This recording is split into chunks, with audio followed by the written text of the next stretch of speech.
About to dock me. What's up, y'all? Happy What's Monday, up, guys? G-Body Benz. What's good, Marco? What's good, Armand? What up? Let us know who else we got in chat. If you guys are on the replay, we're live. All four of us have combined for over 20 million on Amazon. We're live every Monday at 5 p.m. Eastern. So make sure you pop in, ask whatever questions you guys got, and yeah, good to see everybody again. I feel like it's been a while since we've had all four of us on a Monday. It has. Yeah, I feel like it has too. It's been at least a few weeks, but I also think we're coming up on our 2-year anniversary of Money Monday. I think Something like that. I think August of 2023. Yeah, I'm gonna go find what Miles and Corey love to track the dates. Yeah, I love it. I love it. Very true. Well, because we haven't missed today. Like, who else has been streaming for almost 2 years in this space nonstop without missing a day? I mean, yeah, no one. Miles will be like, my first Amazon sale was, I think, May of 20. exact time of the day. Knows all the fees. It's critical to remember these details. You know, you gotta know the whole story. It's my first sale was probably like February 7th. My first OA sale at least. Yeah, let's see. I'm gonna find this video. Let's see. What up, Queen V? What up, Champs Muscle Movers? I like probably that's probably the main business you try to start a little side gig on Amazon, I assume. Said from Alabama. Happy Father's Day for sure. Happy late Father's Day to all the dad. Hopefully you spent some Bezos bucks on something nice for your dad. If not, then Prime shipping exists, and you can say it was late shipping or something like that. You still have time to cover if you forgot to get him something. And everyone, drop your game picks for tonight. Who you got? Warriors or Indy? Or OKC or Indy? Bro, the foul baiters. It's what, 2-2, right? 2-2, yeah. Ooh. So tonight's pretty much the series. The game 5 winner wins like 95% of the time or whatever it is.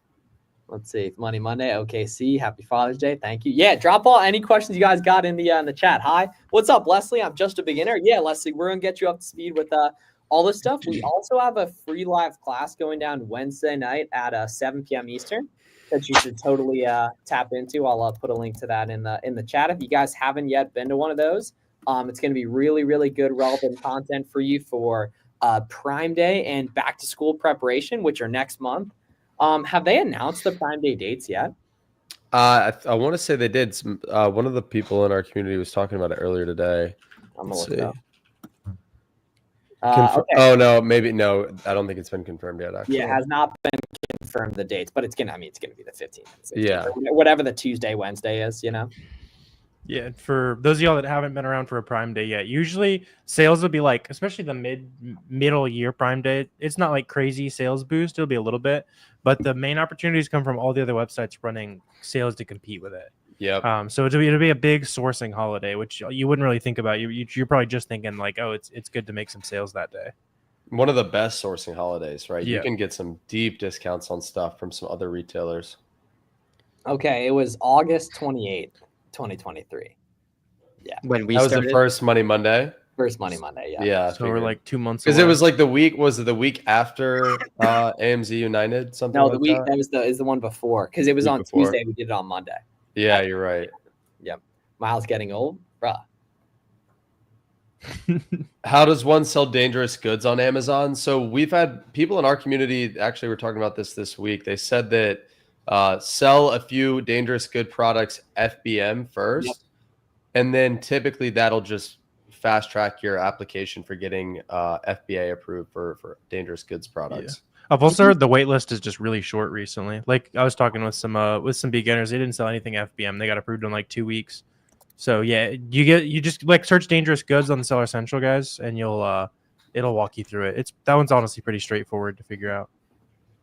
And age-wise, Miles. Thank you, family. Storefront stalking first. Yes, exactly. Yeah, stalking someone is right there. But yeah, looking at what other people got, it's by far the best way to find stuff when you're a beginner. How do you win the buy box? Any tips? Yeah, so for FBA, it's basically just be priced competitively and wait for your inventory to check in. For FBM, it's a little bit trickier. Or not trickier, but it's not always as predictable, right?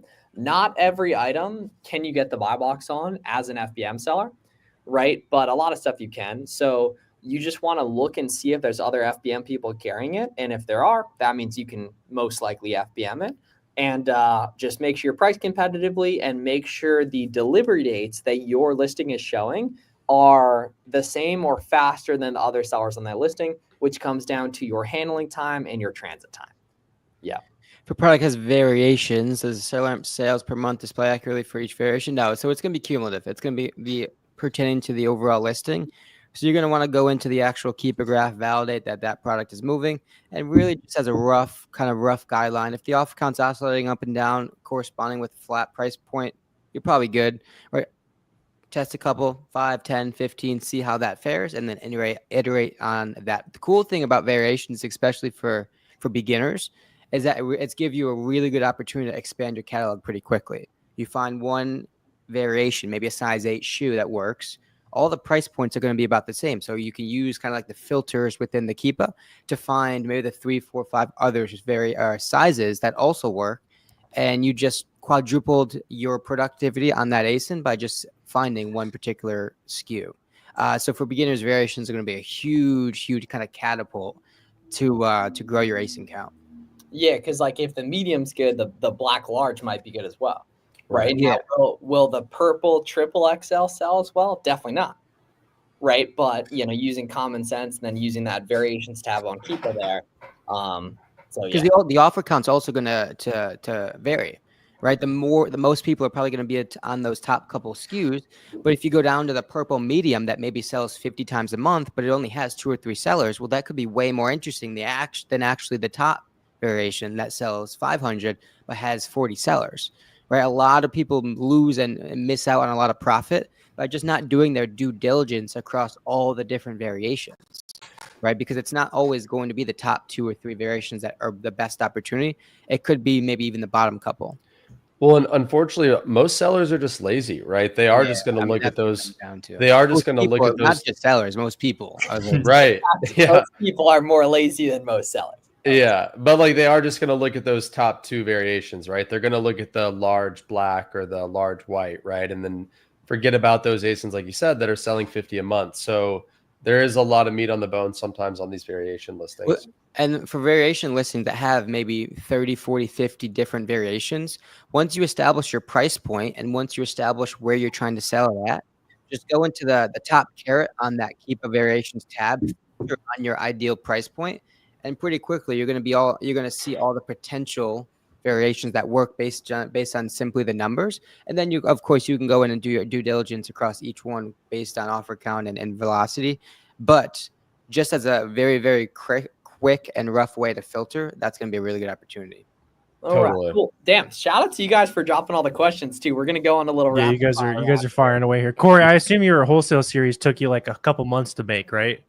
Yeah, it took 60 days, right? Because and Gold even asked here. I know they were asking. They want another one. Yeah, Corey, are you going to do another? You got to. Why aren't you just? Series? Why aren't you just shooting end up with 9 different beginner wholesale businesses? Yeah. I know, but that's the thing is like I feel like you can only do that once because it was more so to prove a point, right?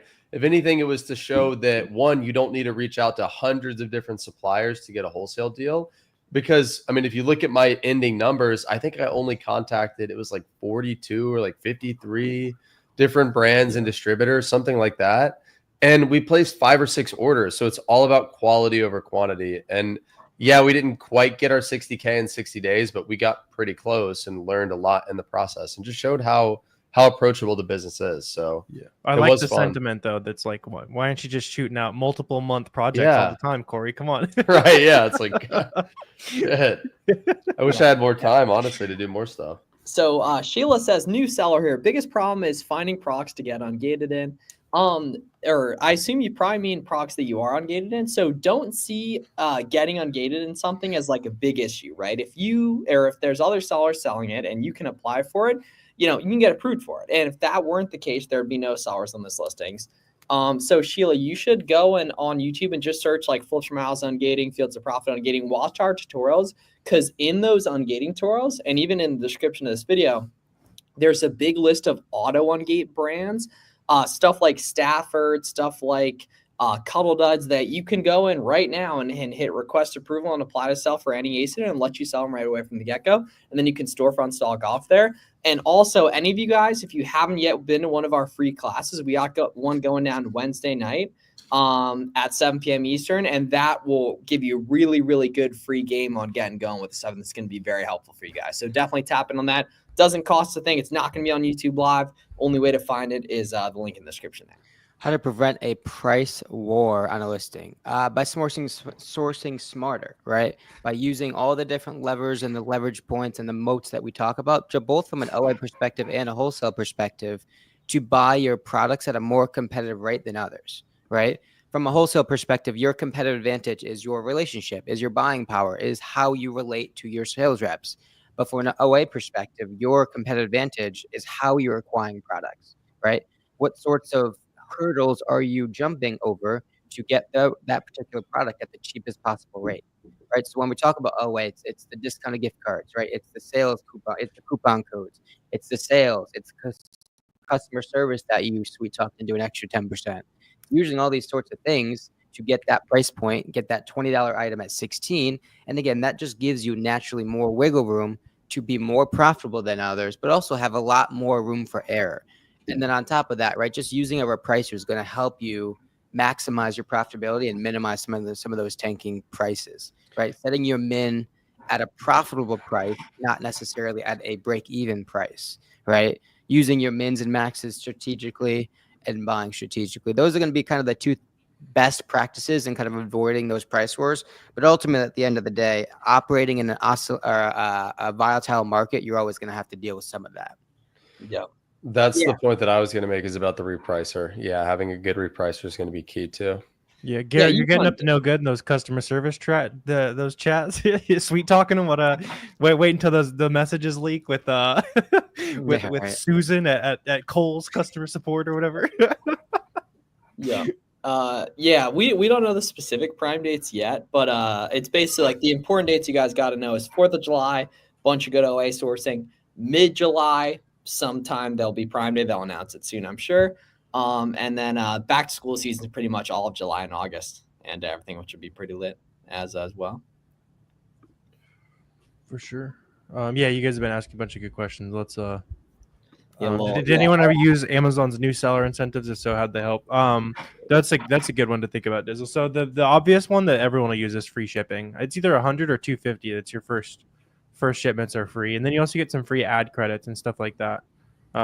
There's some useful ones, but everyone basically gets the free shipping stuff. So I've sold Cuddle Duds on Amazon. Cuddle Duds is on some of the listings, but not all. There's good money in that brand. You can sell a bunch of it. I was seeing some people commenting on that the other day. Like, if you see third-party sellers having success on something, then you're usually good to go. Yeah. This person asked, on my Amazon seller account, how do I get a breakdown of each sale for each product? Having a hard time calculating the profit for each sale. So Amazon's not going to show you your profit inside your seller account because they don't necessarily know your COGS, right? So you're going to need to use a third-party tool. Boxum. Nor do you want them to know your COGS. Yeah, nor do you want them to. So like Boxum has that built in, right? Yeah, so it's in beta right now, but anyone who wants access to it, we can totally give access to it. And we had a good meeting today about getting that out soon for y'all as well. Amazon Dream Team, appreciate you, JC. Yes, sir. Yeah, selling on Walmart's cool. We actually have the Walmart calculator in SellerAmp. It's called wamp.com. That's going to be ready for you guys very soon, and it's going to be a completely free version of it. How many ASINs to get to 10K per month, right? So we got to rewire that just a bit, right? It's just dependent on how much you're spending. If you spend about 10K profit, right? If you spend about $50,000, you'll make about 10, 12K, 8K, somewhere in that range. And then if you're talking about sales, right, it's about 50% of what you buy is going to end up being revenue. Right? Of course, as long as we're buying accurately and buying quality products, you can use sort of those rough guidelines, because ultimately what it comes down to is every product is going to sell at different speeds.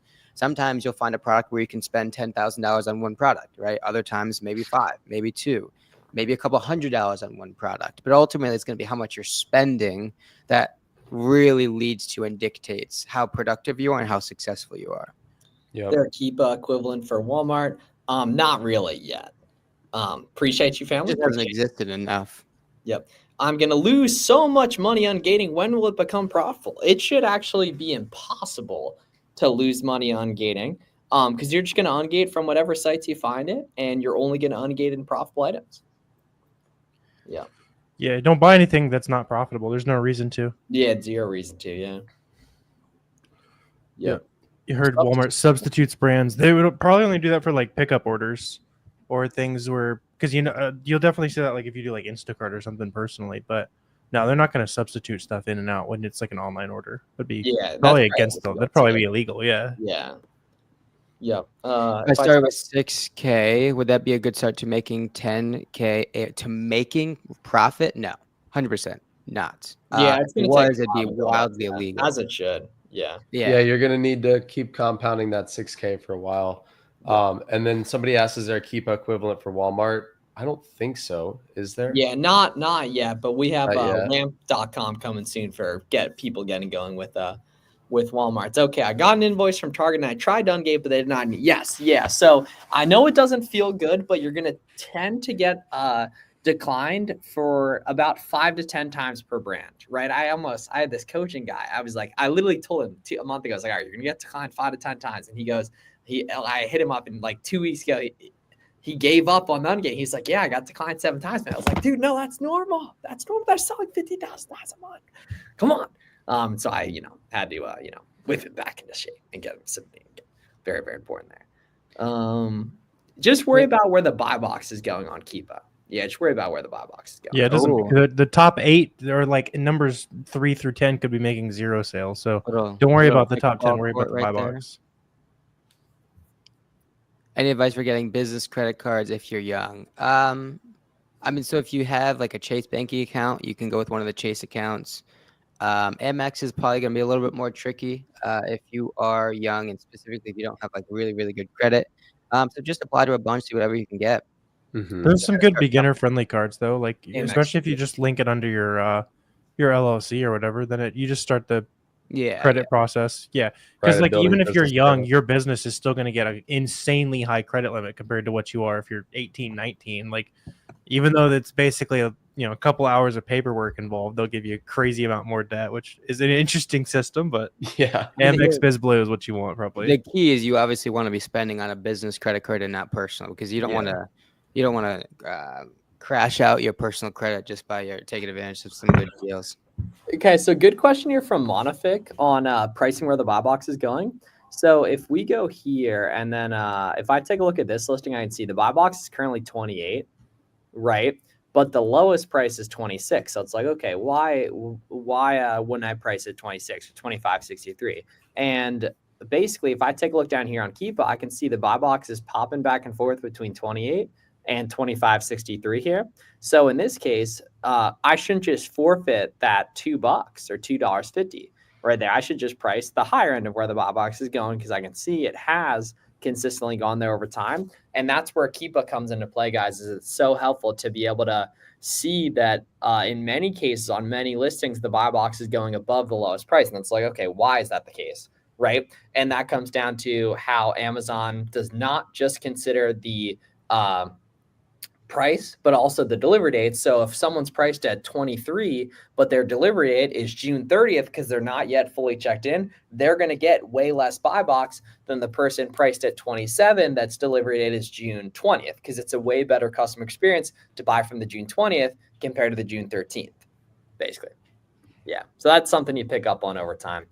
So I need to buy 10 products to get on Gator every brand. What would I do with the stock? Resell it and lose money? No. Jamal, you only ungate the beautiful, voluptuous, profitable products you find. Oh, man. You do not. Crazy. You do not. Doesn't that just mean? I don't know what that means. But yeah, regardless. You just. Jamal, like when you're buying something, there's no reason to get ungated in something for fun, right? So just submit when you've already found the profitable item, basically. Yeah, you just resell it and make money and use that to ungate. Want to know auto ungate, or should I start ungating? Yeah, just start out storefront stocking, man. Yeah, if you're watching this stream, dude, you're pretty serious about the stuff. Like, get started doing storefront stocking online. Yeah, that's the thing, is if you're newer, just target brands that you're already ungated in, right? Don't worry about ungating until you have a reason to, like until you have a profitable product that you can buy, but you can't sell it yet because you're gated, right? In the meantime, just focus on what you can sell. Yep. Josh found a potential winner there, so just sell them for 17, bought it for 6. Yeah, I mean that's always going to be profitable when it's under 20. Like when it's under $20 or so, it's usually going to be like 2.5 to 3x your cost is usually pretty much always going to be profitable unless it's heavy. In your case, you said it's 3 ounces, and then over $20, it's like 50% or less. If you can spend that on the item, then you're making money. So like a buy it for 10, sell it for 20 is usually going to be profitable. But yeah, that sounds good, Joshua. 3-ounce products probably going to cost you like $4 to ship. Let's see. Yeah, Walmart works for Ungate. Yeah. When a listing has tanked, is it possible to get it back up, or should we move away from that product? It's typically just like basic supply and demand will cause that to be the case or not be the case. Like if a deal's really easy to find, or if you get unlucky and a listing goes on a leads list or something like that, it's going to lead to there being more competition on it, and then that's okay sometimes, and also you got to wait it out. But a lot of listings that crash too. Think about this: like a lot of listings that tank in price and they're not profitable. If you check back on that listing a month or 2 or 3 or 6 months later, sometimes it bounces back and it goes back to being really profitable because everybody else stopped selling it. And now there's a chance to jump back on that listing and make some money. So keep that in mind as well. Yeah. Walmart hasn't been working for me. Yeah, keep it rolling, Claire. Yeah, so it's not that it hasn't been working for you. It's just that it's completely normal for it to not work, but get declined right there. So I know it doesn't feel good, but it's just how the system works. And if it didn't work, there'd be no sellers on any Walmart owned brand listings. Yeah, I think Aura added repricing for Walmart. I'm not I think sure. so. Looks, yeah. Yeah. Oh, okay. Basic breakdown. Profitable item under 200K rank, $3 plus profit per sale, 30% plus ROI. Competition. So the bottom keep a chart either stable or going down. Price either stable or going up. Well, you got to smack that caps lock button. I know. Yeah, Joshua's got the cap lock going today. Yeah, that's good energy, though. Yeah. Yeah. How do you start storefront stalking and find good sellers to source on? That's a good question, Michael. So the place a lot of people go wrong in general is open up a website, compare it to Amazon. Oh, all right, I'm not going to find anything. There's thousands of products. Or all right, somebody said to look at a storefront, and then you're just looking through a storefront arbitrarily, right? So spend 5 or 10 minutes looking through a bunch of the websites you've seen us source on YouTube, any websites you see popping up on like cashback sites and stuff like that, and see which of them are running coupons. And then go to one of those brands and just start ripping through that seller. And you're going to find other opportunities based on that. But if you just spend a little bit of time, like basically informing yourself where the opportunity is, and then you go hunt the opportunity, it's going to be way better than, hunting a much larger pile of stuff for the same opportunity you're going to be ending up digging for anyway. Yeah. How do you start storefront stalking when you find good sellers when you have no leads to work off of? Watch Warner and I's free courses, and you're gonna have a ton of good leads on there. Yeah. Right. You find yourself keep sourcing all the time. Yeah, that's the game at the start. Yeah, that's the game. For sure. Gotta always be sourcing. I mean, really, that's as long as you're improving that skill in the early stages, then you're getting better. Like that's the one thing you should be focused on. And if you don't like sourcing, then you shouldn't be an Amazon seller. Like straight up. Like if you're saying that, like how do I stop doing it? Like it should be addicting. Really. Yeah, doing it with the boys, man. There's nothing better. Nothing. Yeah, better. it is going to be the easiest money you've ever made. Yep. Buy 15 units of something, make $400. I mean, it was simply nothing like this. Pray for times like these, man. We used to pray for times like these. Yeah, Mosem, there's a bunch of that on YouTube. You can just look up ungating, fields of profit, flips for miles. I'm sure they both got some. Do you guys have like just a standard ungate video, or you get? I have one where I show like 5 suppliers you can use to get ungated. Cool. But I was just curious if you had like a classical guide there. No. Would you use a VA as a beginner? No. Yeah, because anything you're hiring someone to do, you need to at least have a pretty good understanding of if they're doing a good job or not, right? And if you're a beginner, you don't know if they're doing a good job. Especially like if you're having them source products, then you still don't know how to know when a product is good, and you're spending probably twice as much money as you would have if it's just you. So you're just amplifying the mistakes that are natural to happen as a beginner. Yes, so that just means there's a cannot be featured. No, don't worry about that. That just means there's no buy box in that listing. There's a lot of bread in no buy box listings. A lot of sellers get nervous when they see that or automatically avoid those listings. Do not do that, in my opinion. Oh, he wants one from you, Clay. Okay, one for me specifically. Yeah, just look up. I'll add that YouTube to the list. I've got a pretty long pipeline right now of stuff I want to make, but I'll add that to the list. Yeah. And all you guys who, really just any of you guys who haven't yet been in one of our free classes, totally do that. We got one this Wednesday, 7 p.m. Eastern. It's not going to be on YouTube, not going to be anywhere else. Only place to get access to it is at the link that I'm about to post in the chat. go.thefbaroadmap.com/register. When the buy box is pressed, it just means there's no buy box. It means there's not like a buy box on listing. It's just, you got to hit the see all buying options to buy it. That's going to decrease the volume on a lot of listings, but it doesn't automatically mean that listing doesn't sell. Usually it's just because, like, say Walmart ran a sale on it for $10 and it's 20 on Amazon, and they don't want to show up in the search results over and over and over again all across the internet where their prices are always higher. So it's a little bit anti-competitive, but that's what they're rolling with. Yeah. How do you respond to a brand representative asking where you're sourcing from via Amazon message? So those are 99 times out of 100 not going to be the actual brand, and it's usually like it's usually I was waiting for the Miles smirk. It's usually just somebody trying to scare you off the listing, I would say. I've literally never taken action on a single buyer message claiming to be the brand, and nothing has ever happened. Only the big packets, or like when brands really care, they're just going to send you an IP complaint. You're just a reseller in their eyes. They're not going to give you the courtesy to be like, get off the listing, right? They're just going to do it if they want to kick you off. Amazon is owning the buy box on a listing I'm on, and their delivery date is 2 months out. I even match their price and have 0-day handling. Yeah, I mean, sometimes that's going to be the case. I mean, it's Amazon's platform. Sometimes they're going to bully you out of the buy box. I would try to undercut them. If you're using a repricer, maybe try undercutting them a little bit and see if that can get you some sales. But aside from that, you might just have to wait that one out. Yeah. When I'm storefront stock, should I be clicking category? Nah, do it by brands. Yeah. We'll be at ASD. Yeah. It's not like an amazing time for like hardcore suppliers, but it's great to start getting some reps in. It's a great way to connect with the Amazon community. And really all you got to do is pay for the travel there, because all the stuff there is free. Yeah, we'll be there. We'll have some meetups and stuff at the very least. It's the only thing in Vegas that's free. Chad. Good, and then even then, is it free? Because the whole point is to spend a whole bunch money. of money. Yeah. Dude, I robbed or bankrupted a casino in London a couple of days ago. Literally walked in there, bang, get 100 pounds, bang. Walked out of there. No, I'm not kidding. 12 minutes later with 400 pounds.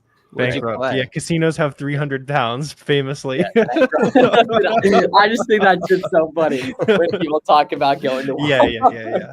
Yeah, not a good thing. Or the dude on Instagram will put like $100,000 on the table and be like, "Oh, I just lost. Let's do it again." Double down, Yeah. Gotta win it back. Should I stay away from suspected IP issues on products when scanning on SaleM? So it depends, right? You want to identify if that product is potentially an issue, right? Go back to the offer count, see if there's any historical, like really, really steep vertical drops. Look through other products within that brand, see if the brand's on it, right? See if there's at the same couple sellers, right? If there's only 2 or 3 sellers and a lot of the listings and they're the same sorts of sellers, those are a lot of the big time red flags. But if the brand's not on it, if the brand has no history of being on it, if there's no steep drop-offs in sellers, and there's, consistently 10, 15, 20 sellers, historically, then you should be pretty good. There's going to be a lot of products, a lot of brands where SaleM gives you that alert, but they're actually pretty good to sell. And honestly, those are a lot of times a moat that keeps out sellers. Right. Discrepancy could also be you're looking at Seller Central. It says you can sell used, but SaleM's letting you know you can't sell it as new. That's what I would assume. Cool. Awesome. Appreciate you guys tuning in for another Monday. This was a good one. Yeah, you guys are on fire today. A lot of really good questions today. I do have to run. Do you say keep it rolling, or you say this was? I didn't hear. This was a good one. Yeah. Cool. Yeah. Thanks y'all for coming in. Let's get it. See y'all later. Awesome. See you guys. Yeah. See you guys. Thanks, Carter. Thanks, Bryce, Alex.